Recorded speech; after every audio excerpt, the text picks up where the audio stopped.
Hello traders, welcome to our channel the trading guide. कैसे आप सभी लोग? उम्मीद करता हूँ कि आप सभी लोग ठीक ठाक होंगे, खैरियत से होंगे and welcome to our channel. सबसे पहले तो कॉन्ग्रेचुलेशंस ऑल ऑफ यू। हम लोगों ने एक माइलस्टोन अचीव कर लिया है 10 सब्सक्राइबर्स का।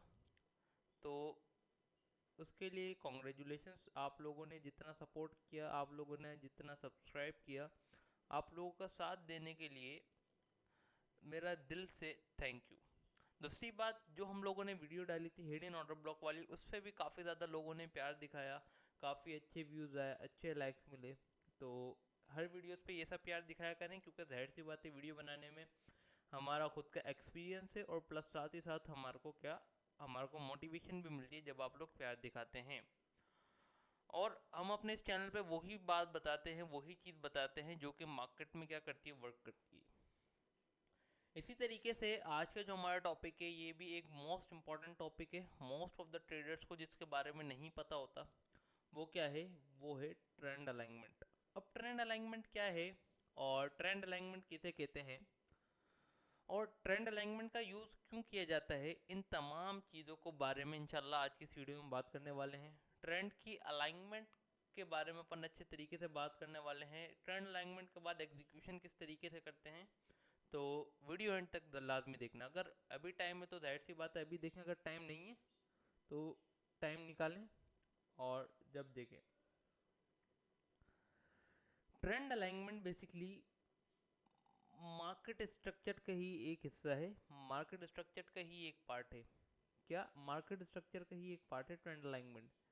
Because most of the traders को ही नहीं पता होता कि मार्केट स्ट्रक्चर में क्या क्या। मार्केट स्ट्रक्चर में वो सिर्फ 2 से 3 चीज़ें सीख लेते हैं, break of structure, change of character, और बस।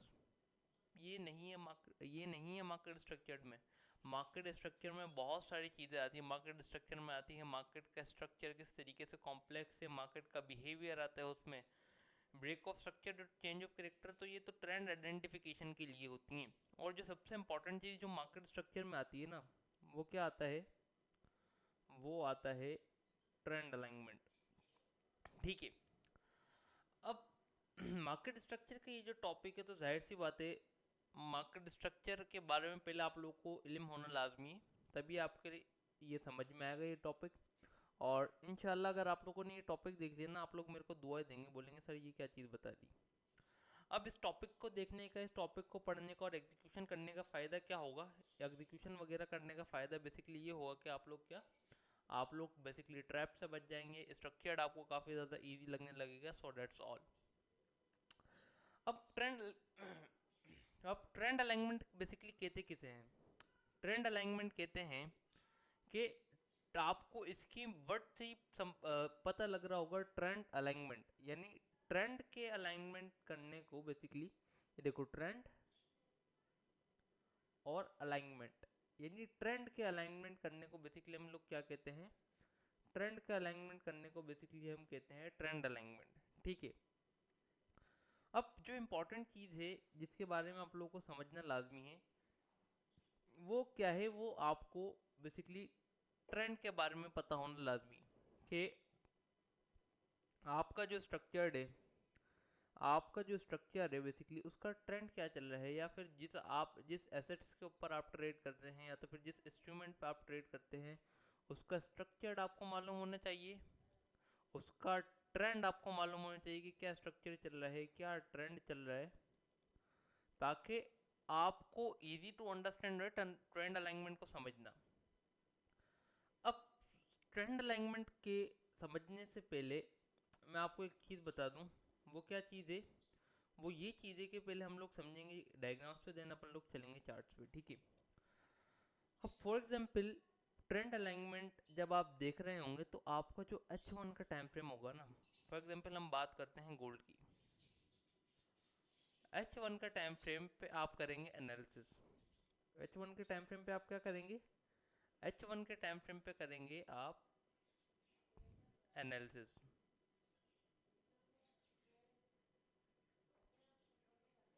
और स्मॉलर जो टाइम फ्रेम्स होंगे ना आपके, यानी स्मॉलर टाइम फ्रेम होंगे, फॉर एग्जांपल जैसे कि M1 से लेके M5 तक के जो टाइम फ्रेम्स होंगे उस पर आप क्या करेंगे, उस पर बेसिकली आप करेंगे एग्जीक्यूशन। ठीक है, ये चीज़ आपको पहले ही समझ देना लाजमी है ताकि आपको आसानी रहे। ठीक है, अब H1 पे हम करेंगे एनालिसिस। H1 पे हम जैसे एनालिसिस करते हैं, अपने लेवल्स मार्क करते हैं, अपने जोन्स मार्क करते हैं, वो तमाम चीज़ें जाहिर सी बातें पहले अपन लोग क्या कर लेंगे, पहले अपन लोग अपने एनालिसिस से फारिग हो जाएंगे। अब फॉर एग्जांपल अगर हम बात करते हैं कि भाई हम ट्रेड करते हैं ऐसे एसेट में, हम ऐसे इंस्ट्रूमेंट के ऊपर एनालिसिस करते हैं, फॉर एग्जांपल हम गोल्ड के ऊपर एनालिसिस करते हैं। गोल्ड मोस्टली, गोल्ड का ट्रेंड क्या रहता है, मोस्टली गोल्ड का ट्रेंड रहता है बुलिश। अब H1 की अगर बात करते हैं तो H1 का स्ट्रक्चर क्या है, H1 का स्ट्रक्चर है यहाँ से बुलिश। अब अगर देखी जाए यहाँ पे तो हम बना भी देते हैं, H1 का स्ट्रक्चर क्या है, H1 का स्ट्रक्चर है बुलिश। प्राइस क्या कर रही है, प्राइस कुछ इस तरीके से बाइंग हो रही है और प्राइस रिट्रेस कर रही है, बाइंग हो रही है कुछ इस तरीके से, और प्राइस अपने अपर स्ट्रक्चर ब्रेक करती हुई मार्केट जा रही है। ठीक है, ये बात आप लोगों ने जहन में रखनी है। इस तरीके से बनाएंगे तो सुबह हो जाएगी, अपन खाली लाइंस ड्रॉ कर देते हैं ताकि आपको इजी टू अंडरस्टैंड रहे। ठीक है, ट्रेंड आपका क्या है, अब रही बात किसकी, ट्रेंड की, तो ट्रेंड आपका है बुलिश।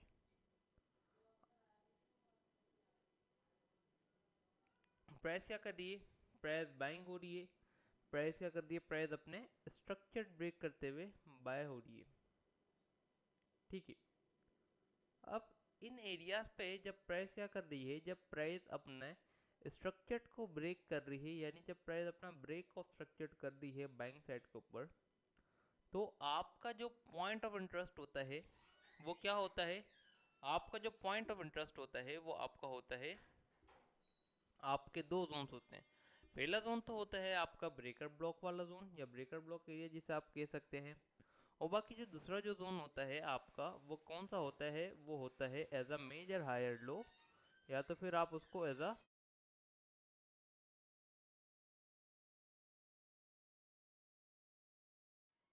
या फिर आप उसको एज अ क्या भी कह सकते हैं, या तो फिर आप उसको as a extreme order block भी कह सकते हैं। फॉर एग्जाम्पल हमारे केस की अगर बात करते हैं तो हमारे केस में यहाँ पे हमारे पास क्या है, यहाँ पे हमारे पास है एक्सट्रीम ऑर्डर ब्लॉक का केस है ये। चलो ठीक है, प्राइस क्या है, प्राइस अपने एक्सट्रीम ऑर्डर ब्लॉक के ऊपर आएगी। अब जब प्राइस अपने एक्सट्रीम ऑर्डर ब्लॉक के ऊपर आएगी तो जाहिर सी बात है हम लोग यहाँ से क्या एग्जीक्यूशन की तरफ फोकस करेंगे बाइंग में। अब जब प्राइस क्या H1 के टाइम फ्रेम में रिट्रेसमेंट लेगी कुछ इस तरीके से, भले वो एज अ कॉम्प्लेक्स वे में रिट्रेसमेंट ले या तो फिर भले as a price directly retracement ले, तो जो हमारे स्मॉलर टाइम फ्रेम्स होंगे ना, जैसे कि M1 और M2, M3, M5, M15, ये तमाम टाइम फ्रेम्स क्या हो चुके होंगे, ये तमाम टाइम फ्रेम्स हो चुके होंगे बेरिश। अब जब ये तमाम टाइम फ्रेम्स बियरिश हो चुके होंगे तो जाहिर सी बात है, अब जब तक आपने ट्रेड में एंट्री नहीं करनी, कि जब तक आपका क्या, आपका हायर टाइम फ्रेम का ट्रेंड और जब तक आपका लोअर टाइम फ्रेम का ट्रेंड क्या ना हो, जब तक आपका हायर टाइम फ्रेम का ट्रेंड HTF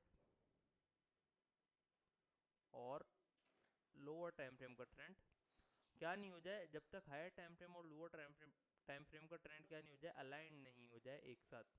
यानी अगर H1 आपका, H1 H4 daily time frames आपको क्या बता रहे हैं, H1 हायर टाइम फ्रेम्स आपको क्या बता रहे हैं, बाइंग बता रहे हैं।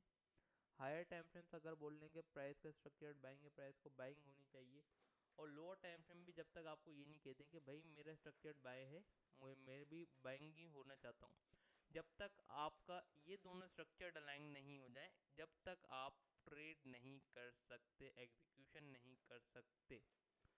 अब फॉर एग्जांपल पता है क्या होता है कि जब भी प्राइस अपने इन स्ट्रक्चर्ड लेवल्स पे आती है या तो फिर जब भी प्राइस अपने इन एरियाज पे आती है तो होता क्या है, होता ये कि मैनिपुलेशन स्टार्ट हो जाती है काफ़ी ज़्यादा। अब मैं यहाँ पे बीच में आपको क्या यहाँ पे कुछ इस तरीके से दिखा देता हूँ, ये हमारा है H1 का, ये हमारा है H1 का स्ट्रक्चर ये वाला, और अब ये वाला जो स्ट्रक्चर मैं मार्क करूँगा ना, ये हमारा क्या है, स्मॉलर टाइम फ्रेम M1 का स्ट्रक्चर है। अब M1 में प्राइस क्या, M1 में प्राइस अपने lower highs and lower lows formations में बनाती हुई आ रही है। अब जब प्राइस जोन पर टैप करी ये, तो मेरा स्ट्रक्चर्ड लेवल क्या था, मेरा स्ट्रक्चर्ड लेवल था ये।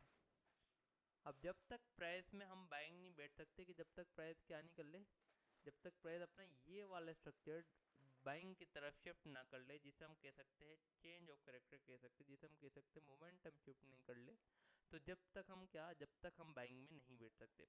ठीक है, अब हो सकता है कि प्राइस कुछ इस तरीके से आए, आने के बाद अगेन लो ब्रेक कर दे ये कुछ इस तरीके से, तो हमारा क्या स्ट्रक्चर शिफ्ट हो गया यहाँ पे। अब जब एक बार प्राइस ने क्या, जब एक बार प्राइस ने अपने स्ट्रक्चर्ड बैंक की तरफ ब्रेक किया, तो रिट्रेसमेंट्स पे इंड्यूसमेंट के बाद इन एरिया से प्राइस काफ़ी अच्छी बाइंग होती है और मिनिमम इन स्ट्रक्चर्ड लेवल्स तक प्राइस अपने टारगेट्स देती है। So basically that is done for the day, और आज की हमारी ये वीडियो थी। आई होप कि ट्रेंड अलाइनमेंट समझ में आया होगा। ट्रेंड अलाइनमेंट समझ में आया हो तो वीडियो को लाइक करना, शेयर करना, चैनल को सब्सक्राइब करना बिल्कुल भी मत भूलना। इंशाल्लाह मिलते हैं अगली वीडियो में, तब तक के लिए अल्लाह हाफिज़।